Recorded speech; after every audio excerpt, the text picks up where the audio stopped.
They laughed, they cried, they drank more than I did, did ecstasy when I did not, smoked pot when I did not. They are both on the verge of getting sick, physically sick, as in the stomach.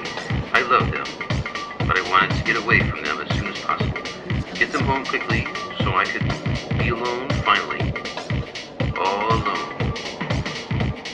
I like being alone at times. The cab driver, though, was superb at driving as slow as possible, and for not understanding a word I was saying. I told the cab driver he was an idiot, and based on his reaction, he seemed to understand me then. "Don't complain," yelled my Caucasian male ex-lover, Chaos Khan as he called himself. I preferred to call him Cracker. He was, after all, whiter than white American pie, hiding behind extravagant goth makeup and clothes. "Don't worry yourself, Elizabeth. We find friendly friends amongst your typewriters. You two should get married. I'll be the best man," I said in dry humor. I did drink dry martinis, but just two, and my mind was crystal clear because of the one illegal drug allowed myself. Crystal methamphetamine shit. Or clear.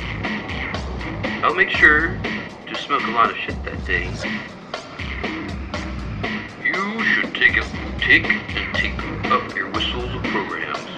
That panic picnic crystal methamphetamine," Cracker retaliated. "They leave it, heaven's bread, by all the saints of Second City sewers. The one Seattle lost in the Aardvarks Marathon with Minnesota. I told you before, and I will tell you again."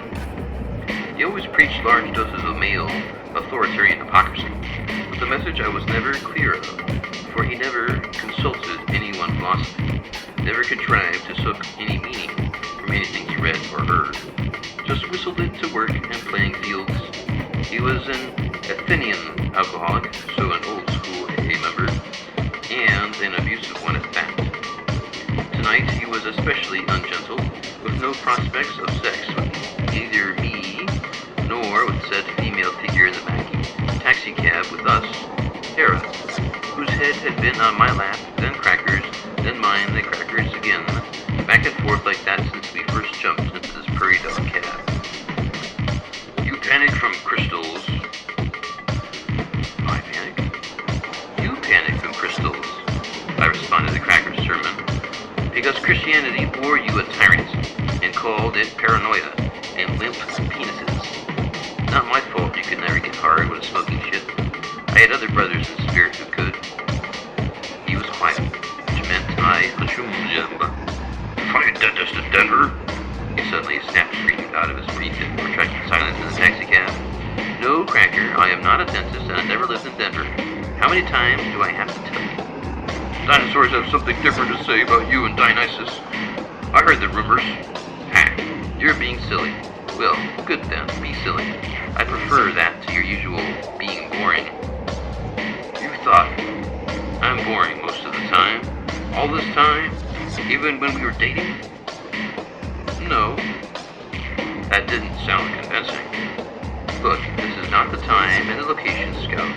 Lavender, you and I want to soak Hera's body in. The mountains have rivers for thinly veiled attacks on a person's cottage.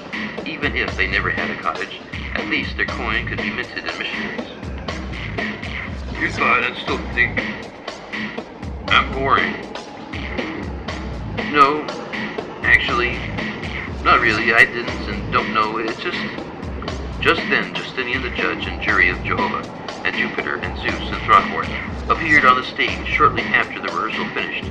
But then, within 5 seconds, Justinian disappeared and looked inside my vagina and nipples. I had a great body, yes I know, but Justine was just too jealous for me. Hera, on the other hand, was grumbling about this or that, until finally she woke up fully and raised her head. "Where are we going?" Hera asked as her head lifted itself off my lap.